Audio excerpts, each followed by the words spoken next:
Hey, we are here with Helene Helene Hegemann, yeah. Hegemann, and we are here at Sundance 2017. Tell us, well, what does bring you to Sundance? My film was premiering here on Friday. It's called ACXOLOTL OVERKILL, and it was in the, or it is in the World Cinema Competition. It's a feature film. Awesome. And you directed this film, and you wrote this film as well. This is based on a book that you wrote a few years ago. Which the book itself has been very, very successful, especially in Germany. So tell me about it. How and you've written films since then, other films too, right? I had one mid-length film, which Right. I also wrote and directed, but Right. that's 7 years ago. So Okay. So what's been going on since you wrote that book, and what inspired to make this film?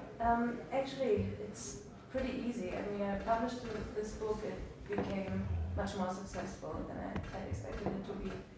And then when people started to ask me for the film rights, I just felt like I couldn't give them to them. I just kept them and decided to make it. Yeah, not because I was so passionate about it, more because I thought otherwise there would be too many misunderstandings. Someone else would, yeah. Right, but you are a writer and a filmmaker both. How was it adapting your own story into a film? Like, was it easy? Was it difficult? Did you discover new things while working with other people? You wrote it, it's one-person process, right? You write whatever you feel like. But now you're working with other actors, you're working with other people. So how was that process? First of all, it was much more stressful than I expected it to be, because usually you think like, okay, there's a novel and I already wrote all of it, I just have to find a way to put it into a filmic narrative, and this shouldn't be so difficult, but it actually was.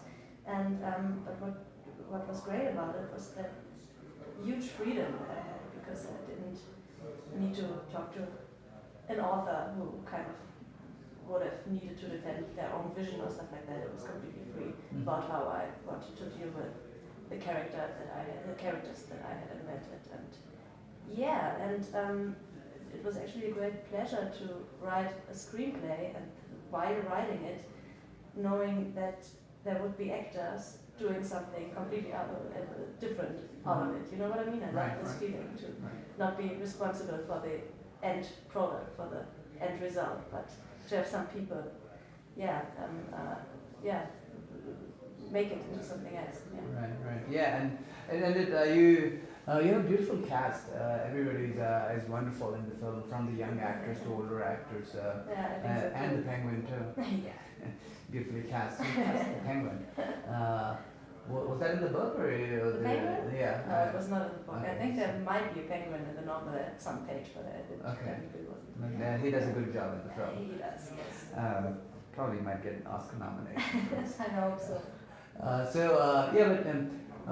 And it's been a while since you wrote the book, wrote the story, and now it's a film, and you've grown in that as from a teenager to a little bit older than a teenager. How was it getting back to the story? Because it's a story about a teenage girl, right? And when you wrote it, at least it could be a first-person perspective. At least you're in those shoes as a person, but now you're grown and you can kind of see and look back and see it differently. Was there something new you discovered, or like how was that whole thing looking back at it from, let's say, a little bit of a grown-up perspective, right? Yeah, that's actually a difficult question, because I'm not sure about it yet. You know what I mean? It's weird, because what the novel wasn't necessarily about it wasn't a coming of age novel on the first hand. It was more like it was about a teenager who observes the world around her, and mostly also the grown-ups in this world. And so this was quite exciting, because when I was 18 and published the novel, of course everything that Nifty, the lead character, sees, I don't know, I kind of described from my teenage perspective, and suddenly I was in a position while writing the screenplay, and I think I was 22, 23, to kind of be able to add some characteristics to these grown-ups, and to feel about their own problems and about their situations differently. So I think this is what makes the film a little bit more interesting than the novel was, that you have both positions, the position of a teenager and the position of some desperate grown-ups. And that's cool. And it's a very interesting and story. Even though it's like primarily all women characters, right? And whereas you hear often in Hollywood and the industry that have stories told by women or surrounded around women may not be, but there is a stigma still in the industry. But this film has a great story surrounded around women. And still, as even not being a woman or anything, you can actually still enjoy or appreciate the story, which is wonderful. So great job. But tell a little bit about that. I mean, as now that you have on and off worked around as a storyteller, at least, right, for a while.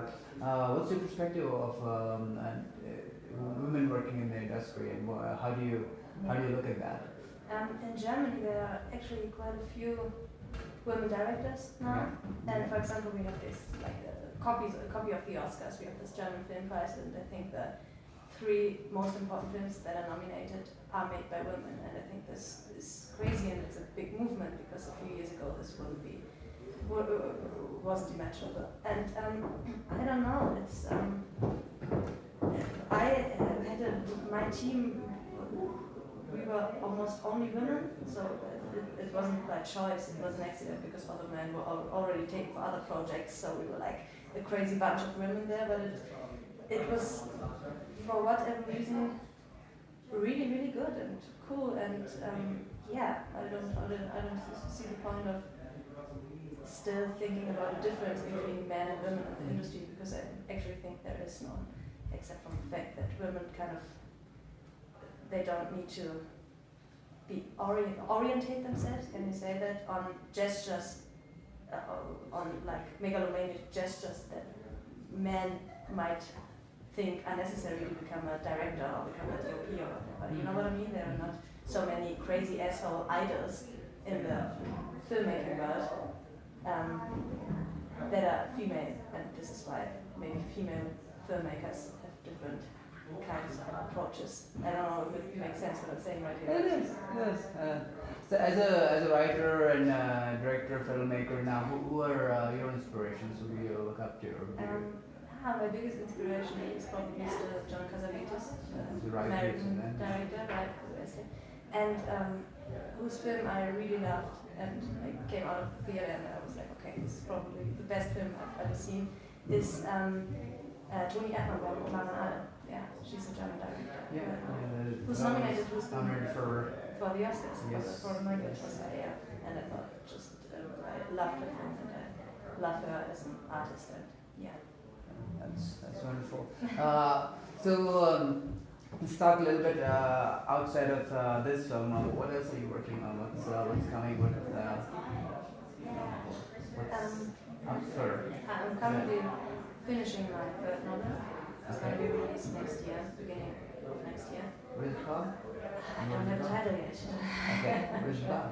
Huh? What is it about? I'm not sure. I'm not good at pitching it yet. I have to kind of find out a way to do it the next time. But I don't even know what the ending will look like. So I understand the process. You're so that's good. So are you looking for more filmmaking and stuff too? Right now focus on writing this particular project. That's great. And we are at Sundance. How was your Sundance experience been so far? Amazing.